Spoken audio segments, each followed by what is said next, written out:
Look initially from behind the patient for any obvious muscle wasting, asymmetry or scoliosis of the spine. Look from the side for normal cervical lordosis, thoracic kyphosis and lumbar lordosis.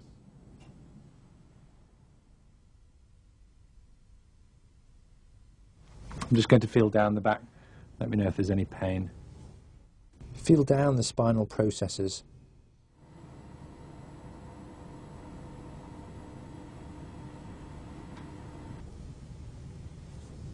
Over the sacroiliac joints.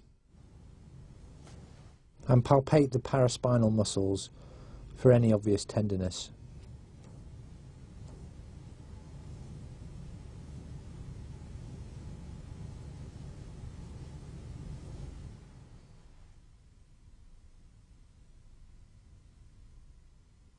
Flexion and extension should be assessed. Can you bend forward as far as you can go?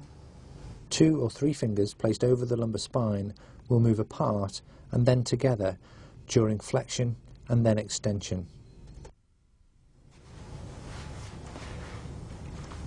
Can I get you to turn to the side again?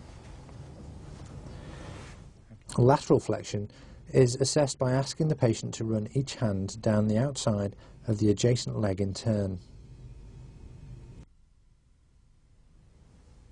Can you just touch your left ear to your left shoulder? Cervical movements include lateral flexion, And look over your left shoulder. rotation, And now the right shoulder.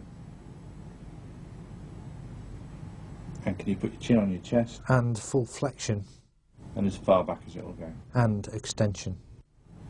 That's great. Can you just cross your arms in front of you? With the patient sitting on the couch to fix their pelvis and their arms crossed in front of them, thoracic rotation is assessed. Okay, and if you could just lie down on the bed. With the patient lying as flat as possible on the couch, straight leg raising is performed. Up straight. Is that painful? No. Dorsiflexion of the foot may exacerbate the pain caused by nerve root entrapment or irritations such as a prolapsed intervertebral disc.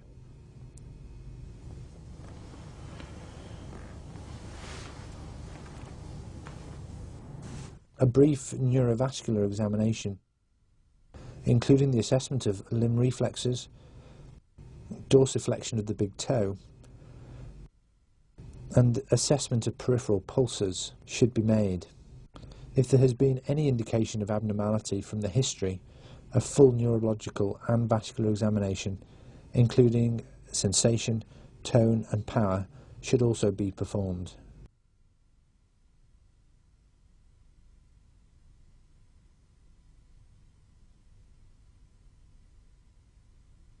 The regional examination of the musculoskeletal system that has been demonstrated here contains the core skills that will be required by a student at the time of their final exams.